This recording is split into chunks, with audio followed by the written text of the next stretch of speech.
And I feel like it's incredible that I'm here today because this was one of the goals, was to create a hub and a place where people can go in postpartum. Wow. Yeah, that was like the big pie in the sky up at the top. Wow. Yeah, it was, and it's just so wonderful. When I first met Larissa, that's one of the first things I said to her. I said, this is the place that we imagined that just wasn't there and needed to be there.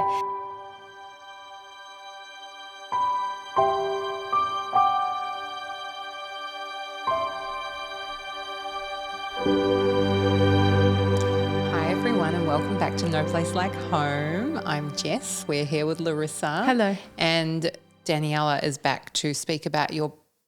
Now, I'm really sorry. I called it Continual Wear last time. Your business name is Continuall. Correct. Thank you. Great to be back. We were joking about how because your Instagram handle is Continual Wear, the home postpartum Instagram is home postpartum. It's just funny how we end up calling things what their Instagram handle is instead of its actual business name. No, it's true. I do apologise. That's it. No, I need to apologise. I do it all the time. So I would love to hear about the benefits of compression garments for pregnancy and for postpartum. Absolutely. So one of the main benefits of compression is that it can actually help improve fluid dynamics through the body. So especially what's called graduated compression. So compression that's has the narrowest circumference at the bottom that then gradually increases as you go up the leg. So if you think about it, logically, is that like with the compression socks you wear on the plane? Yeah, exactly. So it helps to move the fluid back up towards the heart. So rather than fluid sort of sitting and pooling, if it's tighter at the bottom and loosens as you go up, that's called graduated compression. So that's going to help do the work of the veins to move the blood flow and lymphatic fluid back up towards the heart. And so would that in pregnancy, would that be helping with, people get really swollen ankles? Absolutely. Is that? Yeah, and varicose veins and crampy, achy legs. Yep. And then are they also beneficial for, I had really bad pubic, I think I always forget what it's called in Australia because it's the opposite in Germany. Symphysis pubis or pubis symphysis. I always that thing. Lightning crutch. Lightning crutch. Yeah. God, what is this? Feels like a lightning, like where your pelvis, there's these two bones and they start to rub together. And so, I'd walk 100 meters and be in pain. I could ride my bike for ages and be fine, and you're getting out of the car and you move one knee or getting out of bed and you separate your knees and it's just so painful right there on that bone. And it's like a hot burn. It felt like someone was putting a hot screwdriver, pushing it into there. That's why it's given the name lightning crutch. It does describe it quite well. Yes. Do they help? So with compression, if we think about the pelvis as a three-dimensional bowl, so compression can actually help just improve support and stability throughout the whole pelvic bowl. So anything that's going to improve that support is going to take pressure off the front of the pelvis, the pubic symphysis, and help to sort of anchor the sacroiliac joint. So they're the ones that can widen and soften in pregnancy. So it's just about creating that support. And they're at the back. They're at the back, yeah. So then if they're hopefully supported, it's going to take a little bit of pressure off the pubic symphysis. But the other thing that compression does too is that it helps improve proprioception.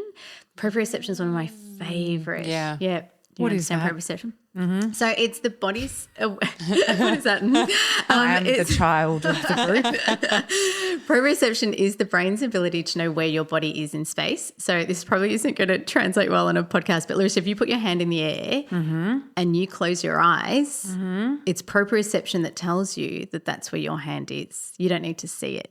It's that sense and feeling. Okay. So what compression does is as well, it draws the body's attention to that area. It's like a bandage, like you can feel it. So then if you're pregnant or postpartum and you've been told by your physio, your osteo, your chiro to be careful with bending, it will help with that registering of proprioception. So when you bend over, it's like, oh yeah, I know that that's my back and I've got to be careful that I don't overstretch and overstrain. So it helps improve proprioception. I want to put my kids in some of your legs.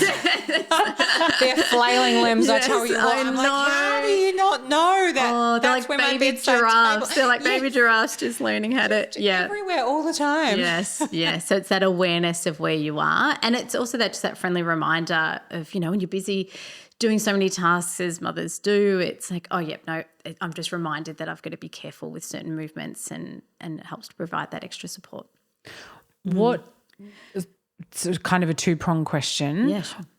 What are the benefits or differences between wearing compression shorts and wearing compression like full length? Yeah, so full length, you'd get the more of the benefits of that graduated compression. So if you've got achy calves and you've got swollen ankles and swollen legs, that graduated compression will help with that fluid moving up. Okay. What we find though, that shorts can be beneficial just because they're easy to wear. So we want people to wear compression. So there's no point buying them and then they sit in your cupboard and you're not wearing them. So if you find the full length too warm to wear, or you're not comfortable wearing full length, wearing the shorts under clothing or as bike shorts, you're still going to get the benefits of the compression around your pelvis and your lower back.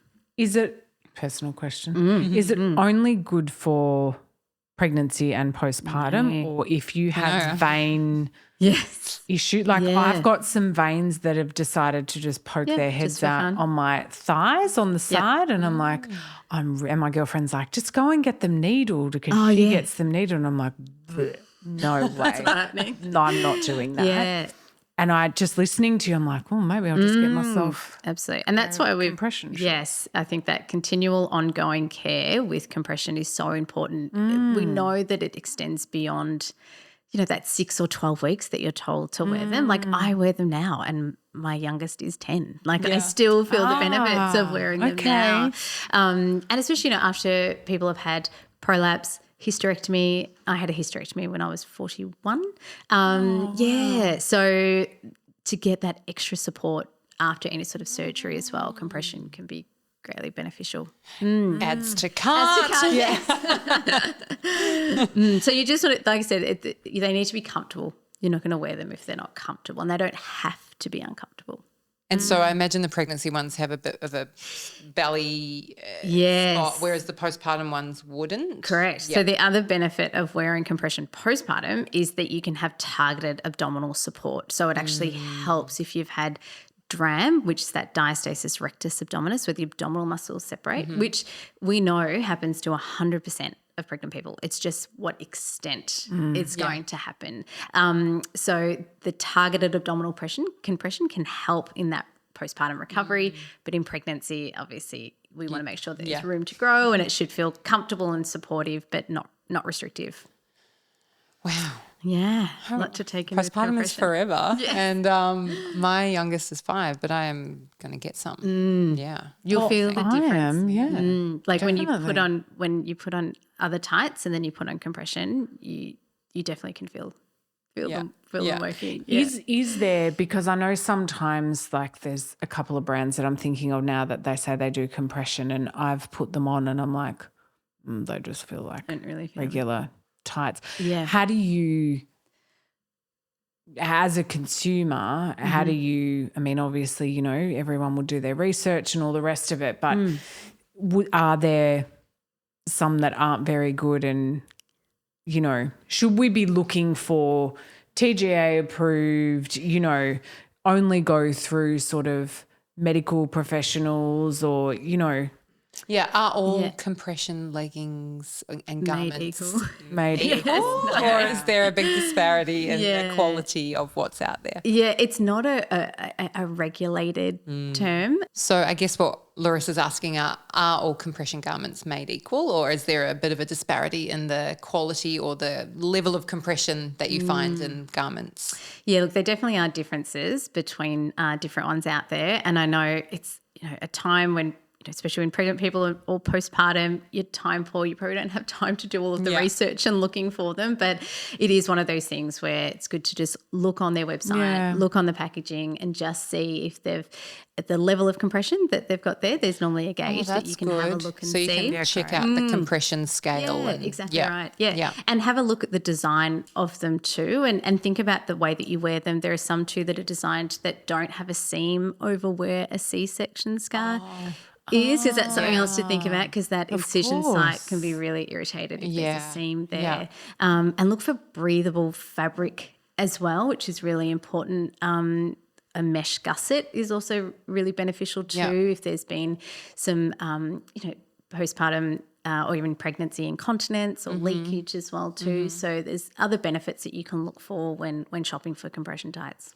Amazing. And how do you even keep up with all of that? I mean, I know that you're in this world being an osteo, but how do you keep up to date with all of this? How do you, I mean... I know, it's a lot. I'm still, like, I think it's still always a juggle of there's always something new that's being developed and it's different that's out there. Being part of Osteopathy Australia is really helpful because it does keep me invested and on top of current research and what's happening in the world. We were talking before about, the pros and cons of social media, but I think that this is a really good pro when it comes to, you can do can not be a quick dive, it might be a deep dive into certain areas as well, but there's a wealth of information out there to sort of sort through. But it's just, I guess, finding reputable sites and looking for health professionals when it comes to current research. Yeah, it could be like everything. There's so many versions of the same thing in the pregnancy, birth, postpartum. Not so much postpartum, I suppose. Well, yeah, no, there is. But it can be overwhelming, and sometimes the easiest or quickest thing to get is not the right or appropriate thing. So I know, 'cause it does. It takes so much time and energy out there, and maybe even just ask your health professional too that's caring for you as well. That can be a way to and some do stock compression garments in their clinics as well too, so that can be an easy convenient way for you to get them. But I know it's like everything in pregnancy and postpartum, the onus is a lot of the time on the mother to do this research. She's got time to do all of that. But it's one of those things, I guess, and what works for you too might not work for the friend in your mother's group or someone else too. So because everyone's unique. And that's something we all fall in. I think we're all guilty of wanting what works for us to work for other people because it validates our choices. But it's really important to, not always just buy the same leggings as Sally from next door if if it doesn't feel right. It's the same for patients and people will often ask about, when it comes to osteo, with osteo, physio, chiro, like which one do I go to or who do I see? And I often say, look, if one profession had all the answers, that would be the only profession out there. Like different health modalities work differently for different people. So if you find one that works well for you, that's great. Go for it. Yeah. What was some of the important things for you to factor in when you were starting your business? When I look back now, we had we sat around the table and we had a big butcher's paper. Yeah. Love a lot of founders, and we've still got it. Emma, our co-founder, has it up on her wall in her study with, big, what are they called? Blue, is it blue sky? For a second, what are they called when you... So blue sky ideas? Yeah, you just throw down everything and anything. And I feel like it's incredible that I'm here today because this was one of the goals, was to create a hub and a place where people can go in postpartum. Wow. Yeah, that was like the big pie in the sky up at the top. Yeah, it was, and it's just so wonderful. When I first met Larissa, that's one of the first things I said to her. I said, this is the place that we imagined that just wasn't there and needed to be there. And other incredible places like Juno Specialists, like all of these incredible spaces. So that was part of the goal of once we started of where we're going to go, because I find too as a health professional, I always said I'd just love to have a one place where people can go, similar to how the maternal health nurse tracking is. If women had that in pregnancy and postpartum and didn't even have to think, it's like, okay, at 2 weeks this is where I go and I speak to a postpartum doula, and then at 4 weeks, this is where I go. That it's not, again, the onus isn't on them to do all this research and figure out where they're going. So that was one of our key things, was to create that. That's still a goal for us, is to create basically change that postpartum health space for women. Yeah. It's interesting. We find that the women that stay with us and they're around that 5, 6, 8 week mark, they're at those points of like, their 6 week OB appointment and they're at all these sorts of, points. And we are actually lining up appointments because we're having conversations or, you know, the women are having conversations with the care specialists about, oh, I'm feeling this, or I know I've got this prolapse, but, you know, I'll just leave it for a little bit longer. And we're like, it's really important that you know, and we recently just had a beautiful mum who just had twins and, she's very body aware. She's a performer herself, so she was very aware. But she was like, oh no, I'll get to it. I'll get to it. And we were like, no. Really want to encourage you to make that appointment. And so, you know, we did. We lined up that appointment. She's gone, and now she's got a continual, you know, sort of that's it. routine, love that word. continuum of going. You know, and now it's turned into Pilates classes and, you know. Yeah. But you're right. It's important to have, there's so many different facets for every woman. Yeah. And that was, I guess, even though we started with, this was our space in terms of musculoskeletal health, and we knew that we could make compression and we wanted to make them the best compression that we could. The goal was to then venture into helping to support women well beyond this time and to change the way that things are and have been for a long time. So it started with, okay, let's make the best compression and start that conversation amongst mothers of that continual, which is why we called our brand Continual, ongoing care. Like it's well beyond that 6 week. I don't even know how that started. 6 week postpartum is the time frame. I don't know who started that. And it's, you know, as working as a doula, you see it. You see, and a lot of people want that care for the first 6 weeks, and then it's sort of, you don't want to just. I would encourage some of my clients to maybe start when their partner goes back to work or something, just to extend that care out, because it's like this timeline. It's this line in the sand, and people just expect that. You know, maybe it's because you have your 6 week checkup. I don't know where we got it from, but there's this expectation that after your 6 week checkup, you're all good and you're on your own. I think it's because you get that all clear, right? Yeah. You get the exercise all clear. Yeah. And I think somehow it's come about intercourse. Yeah. So I think all of those things, you're good to go. Good to go. Back on the horse. Yeah. So to speak. No, thank you. Not 6 weeks postpartum. So I was going to say, I remember when I left the hospital with my daughter, and I remember the nurse came in and she said, oh, you could go home today or you can stay another night, it's up to you. And I remember I said to her, because obviously I had a 3-year-old at home I was going to, and I was keen to get home, and I said to her, can I bank it? Can I come back in 6 months? I'm like, can I just save it? Because I know that's when I'm going to need it. That is. Yeah. Can I just come back just for one night? Once your baby starts sleeping less, and once they become mobile, and once they are on solids, that's so exhausting. Yeah. And there's just no support. Yeah. And once if you do have a support network around you, it starts to fall away. Yeah. We're finding that as well here. We're getting a lot of women around that 4 to 5 month mark. Yeah. That's when I would have wanted to come here. Yeah. Definitely. Yeah.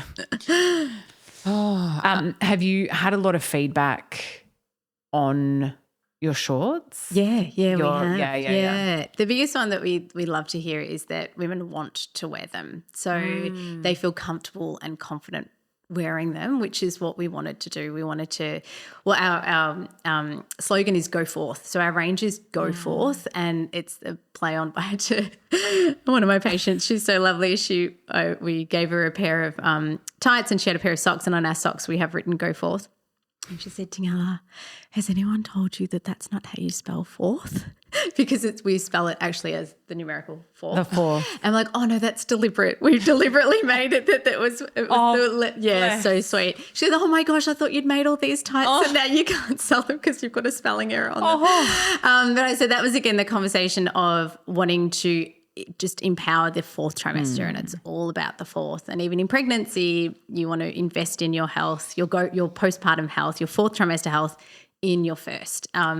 So the biggest feedback has been that they feel comfortable, they want to wear them, and that's what we're aiming for. What else could you ask for, right? Yeah, that's it. Yeah. Amazing. Yeah. Are there any misconceptions about postpartum support?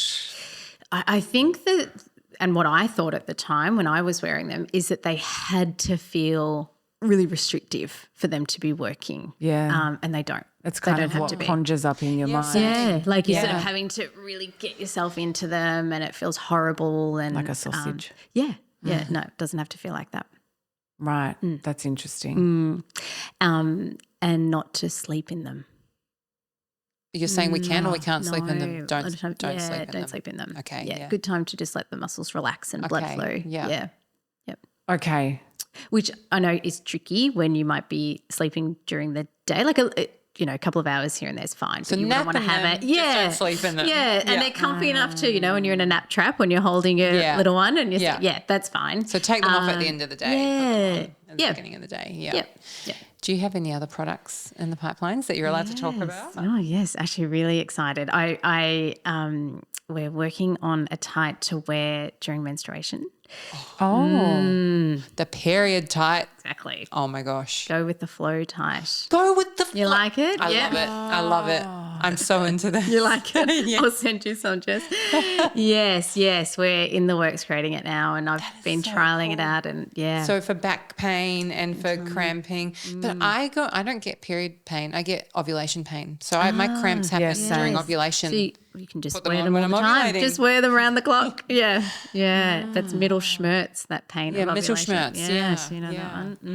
Our patients end up in the ED with that level of pain. Really? Yeah, it can be really debilitating. There's like and painful. half a day where every step I take is pain. horrible. Like the thud of my foot on the ground is like, boom. But then I have no period pain, so I can't complain. You're you allowed know? to Well, you complain. can. You're allowed to complain. You can. This is what we learn. And you're allowed to complain. We've spoken I about struggle this to earlier. define between my ovulation pain and my endo because sometimes my endo will flare up and I'm like, What's what? where am which I is in my cycle? Yeah. And It can be so confusing. I've had a long history of endo and adeno, which is what led to my hysterectomy. And I was convinced for years I must have Crohn's or ulcerative colitis because I would feel a lot of bowel symptoms and because it's just It's all and the way that the brain processes chronic pain, so this is probably a whole other podcast. I might be diverging here a little bit. It's no wonder why we can get confused and not really know what's what when it comes to chronic pelvic pain. Yeah. that is a whole other podcast. Happy to. Yeah. We'll come back and you can come back and talk you about chronic can have pelvic that. pain. Absolutely. What's been the most rewarding part of your journey? I think this, like meeting other women in this space, I've just loved it. Like it's just, and I think I was saying to my husband not long ago, I think, why didn't I do this like 10 years ago? Why didn't I do this back then? And, we're all in survival mode and I just didn't have anything left. But I think combined with the getting to meet other people and other founders and what they're doing to help support mothers has been so incredibly rewarding. And doing something outside of what I have been doing for a while too. And, I think like a lot of us that can experience imposter syndrome and not want to put ourselves out there, that's definitely something that I've been working on and have to come back to. Imposter syndrome. Yeah. The thing that helped me the most with that is learning that everyone has imposter syndrome. do. So it doesn't matter how qualified No. or how experienced you are. Yeah. You still, and I think that's a societal issue there. It's we're constantly questioning ourselves. Yeah, so I just had doubting to ourselves. keep coming back to we've done the work. Like we've done the work. We feel confident with what we're doing, and that's definitely been one of the rewards as well. But just seeing people loving them and in them and it making a When difference. you see someone in the street, it wearing happened. them, It's happened. that would be the best I feeling. looked like oh my gosh, I did not handle that well at all the first time. Did you that run happened. up to them? Yes. Oh, you did. I love that. And the look on their face, I'm like, like I wanted to say, I made them. And I'm like, I didn't know what I was saying. We're in a shopping centre, and she had her baby in a pram. And it didn't take her long for her to understand and realise what I was trying to say. But Who is completely this fat. psycho? Yeah, absolutely. Yeah. But that was a big Yeah. big I'm glad thrill. you ran up to her though. I would love, if I was, wearing something and the founder ran up to me with excitement, Yes. that would make my day. Oh, that's usually, I think after the initial shock, hopefully she felt the same. I'm also that person that the running up to something, so I'm, I sometimes startle people with my excitement about stuff. So I feel how you probably felt at the time too. This is a very loaded question and maybe not something that you can answer easily. What are your thoughts on the current state of postpartum care in Australia? Yep, there's a lot to say, isn't there? I don't know if it's because now I'm really invested in this space. If, what's that saying? Like when you got a hammer, everything's a nail. Like I don't know if I'm seeing more and more and now so thankful that more and more is out there. So I don't know if it's because of that or that thankfully there are more centres and places like this. The landscape is changing, definitely. And I think it's sad though to think that it's obvious because it wasn't there before. Yeah. So the things that are popping up are the first or the one of its kind because there hasn't been this in place before. I've grown up in a very strong Italian family and there was, that it takes a village to raise a family and when he would hear stories from my grandparents that, my grandmother was a wet nurse in the village and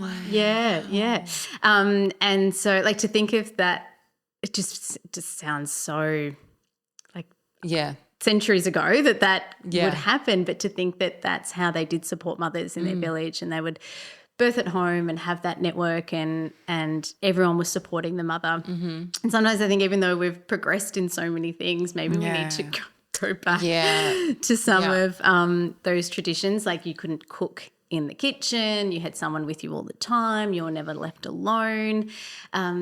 So I feel like some of those traditions that I grew up with, and like I said before, my postpartum experience with being at home, my personal experience was I felt so nurtured and held and supported, but it's so sad to think though that that's not true. It's not the norm for most people. Yeah, and I think that expectation that postpartum is that, well, you're a mum, everyone does this. Like you just get on with it and soldier on and you just do it. And I think there still needs to be so many changes in place. And I think if you invest and support a mother, you're supporting the whole community. Yes, and this is the thing that people need to understand, especially the people who don't want children and think that because they don't want children, this is not something they need to care about. It's not a social issue they need to put time and energy into, but it's really because that person might be their doctor, that person might be their psychologist, that person might be looking after them when they're in a nursing home. Might be their child's teacher. It might be. It's the community. It's everyone. You're supporting the entire community. And I think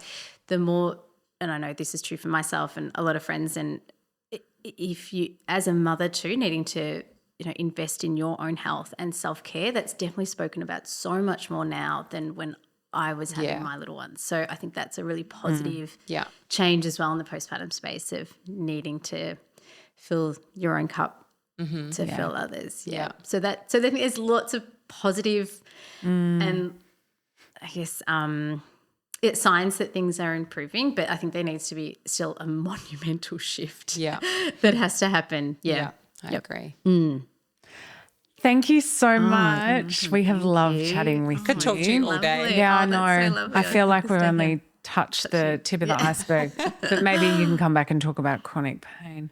And we can talk about maybe your period. On the flow. Go with the flow. Go with the flow. I'll bring some go with the flow. Hopefully they're not that much longer. Well, I don't know when this is going to go out. Maybe they might be ready by then. Yeah, maybe. Well, thank you so much. Thank you for having me. And thank you to all our listeners. And if any of you have any questions.